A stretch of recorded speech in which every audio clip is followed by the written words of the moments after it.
پاکستان کی جو خارجہ پالیسی ہے اس میں بھارت اور امریکہ کا سینٹرل رول ہے.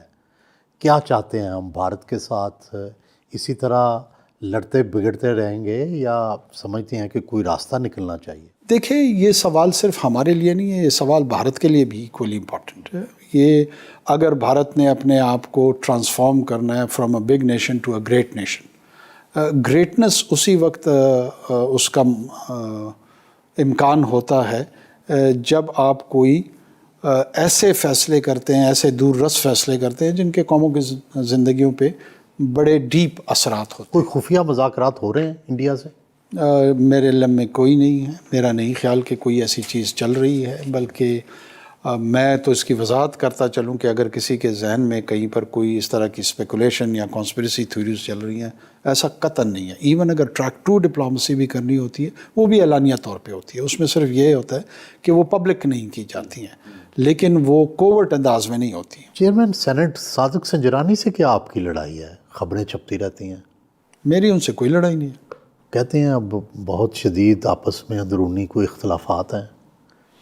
نہیں، میرا نہیں خیال کہ میرا ان کے ساتھ کوئی ذاتی اختلاف ہے. ہاں یہ ضرور ہے کہ جب جام کمال صاحب کو تبدیل کرنے کا عمل تھا، اس عمل میں وہ حمایتی تھے کہ ان کو تحریک عدم اعتماد ان کے خلاف لائی جائے، اور میں اس کیمپ میں تھا جو یہ سمجھتا تھا کہ ان کے خلاف تحریک عدم اعتماد نہیں آنی چاہیے. یہ بات چیت ہے آپ کی ان سے؟ جی، کیوں نہیں؟ جی بالکل ہے. پہلے تو آپ باپ میں سرگرم تھے، تو وزارت عظمیٰ کے بعد کیا دوبارہ وہی سیاست کریں گے یا کچھ اور کرنے کا ارادہ؟ نہیں، میں باپ کی بنیادی رکنیت سے اور سینٹ کی رکنیت دونوں سے بطور نگران وزیر اعظم میں استعفیٰ دے چکا ہوں، اور میں نے سینٹ کی رکنیت سے بھی استعفیٰ دیا اور باپ سے بھی استعفیٰ دیا. نہ میرا مستقبل میں اس جماعت کی طرف دوبارہ لوٹنے کا کوئی ارادہ ہے. کیا کریں گے؟ جب یہاں سے ریٹائر ہوں گا سوچوں گا، دیکھوں گا کہ کیا مواقع ہیں، کیا سیاسی مواقع ہیں، کیا سماجی مواقع ہیں، اس کے آپ مطابق تو فیصلہ کروں گا. افغانستان کے پڑوس میں رہے، افغانستان میں اونچ نیچ ساری آپ نے دیکھی. یہ جو تازہ ہمارا افغانستان کے ساتھ معاملہ ہو رہا ہے دہشت گردی کا، تو اس کا توڑ کیا ہے؟ اگر ہم حملے کرتے ہیں تو پھر اس کی جوابی کارروائیاں بھی ہوں گی، حملہ نہیں کرتے تو دہشت گردی ہوتی ہے. تو اس سے کیا اسٹریٹجی بنائی جا رہی ہے؟ میرے خیال میں شاید پہلی مرتبہ افغانستان کے ساتھ ہماری بڑی ریشنل پالیسی کی طرف ہم جا رہے ہیں.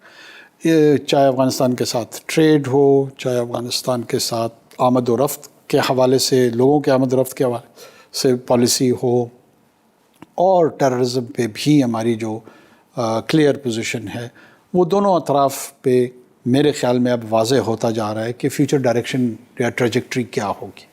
مجھے امید یہ ہے کہ افغان سائڈ، خصوصی طور پہ ان کی جو سینئر لیڈرشپ ہے، ہیبت اللہ صاحب ہیں، اور ان کے جو اطراف میں ہمیں بڑے پازیٹیو امیدیں ہیں ان لوگوں سے. تو یہ جو تھیوری چل رہی تھی کہ وہاں اٹیک ہوں گے یا ڈرونز منگوائے جا رہے ہیں، یہ تھیوریاں ہوتی ہیں. میں آپ کو دوبارہ عرض کر دوں، ہم نے یہ ان پہ بالکل واضح کیا ہوا ہے کہ ایک پاکستانی کی جان جو ہے نا، وہ ہمارے لیے انتہائی اہم ہے، اور اس کے لیے ہم تمام جو ٹولز ہوں گے ان کو بروئے کار لائیں گے. ایون اٹیک انڈر ان افغانستان؟ نہیں، یہ ہم نے انڈیکیٹ نہیں کیا. ہم محتاط گفتگو کر رہے ہیں. وہ ہمارے ہمسایہ ہیں، وہ ہمارے ساتھ ہم نے رہنا ہے یہیں پر اس خطے میں.